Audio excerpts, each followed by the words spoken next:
كاين بزاف اللي سقساوني على هاد الصوص الاحمر اللي نزين به الكيكات نتاعي.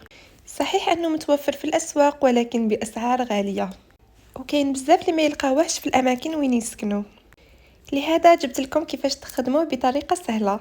عندنا نصف كاس تاع السكر، زوج مغارف تاع النشا، نصف كاس تاع الماء ورشه تاع الملح.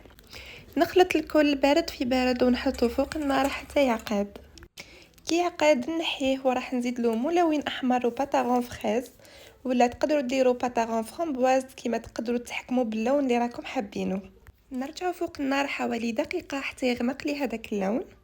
وحنا نتوما اللي رايحين تتحكموا بالقوام تاع الصوص نتاعكم، تحبوه هكذا كيما راه ولا تحبوه خفيف شويه كيما انا.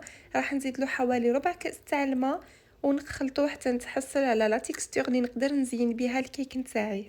خلوه يبرد شويه وزينوا به واش تحبوه. وبهذه الطريقه تتحصلوا على ابن واروع صوص تزينوا به الكيك نتاعكم، لي سويس رول، لي ترونش تاعكم، ولا حتى لي فيرين. جربوا هاد الوصفه، ما راحش تندموا عليها، وما تبخلونيش بالجيم والبارطاج. سلام.